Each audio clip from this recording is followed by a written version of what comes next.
সব গেরিলা। যখনই আমরা সীমান্ত পার হয়ে ঢাকা শহরে আসব, আপনারা দেখেছেন খালেদ মোশাররফের একটি ছবি আমাদের সেই বিশাল বনজঙ্গলের মাথা মধ্যে শপথ করাচ্ছেন। সেখানেও শহীদ মামা। আজকে শহীদ মামা নাই। সেই মেলাঘর আছে, রুদিজলা গ্রাম আছে।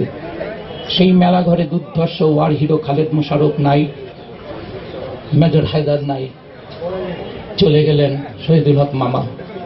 আজকে শহীদ মিনারে আমরা তাকে স্মরণ করছি। এই শহীদ মিনারে মামাকে দেখেছি যুদ্ধাপরাধীদের বিরুদ্ধে সেই বজ্রকণ্ঠ দিয়ে বলছে, এটা মুক্তিযুদ্ধের দেশ, বঙ্গবন্ধুর দেশ। মামা এসেছিল যুদ্ধাপরাধীদের শিকের মধ্যে ধরার জন্য। গণজাগরণ মঞ্চে জয় বাংলা স্লোগান দিত, বঙ্গবন্ধু স্লোগান দিত না।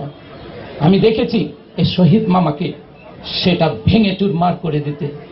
শাহীন আছে, আমার সহযোদ্ধারা আছে গণজাগরণ মঞ্চে। সে তীব্র ভাষা বলেছিল, গণজাগরণ মঞ্চ থাকবে, মুক্তিযোদ্ধারা আছে থাকবে।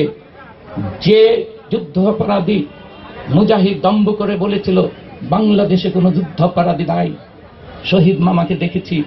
আমাকে ডেকেছে, বিচ্ছু জ্বালাও, কাউকে লাগবে না, তুমি আমার সাথে আসো। আমরা গেরিলা অস্ত্র জমা দিয়েছি, ট্রেনিং জমা দেই নাই। মামাকে খুব কাছ থেকে দেখেছি। সেই সময়কার চেহারা, সেই কালো দাড়ি, সেই মোচ, সেই মেলাঘরের মধ্যে দেখলে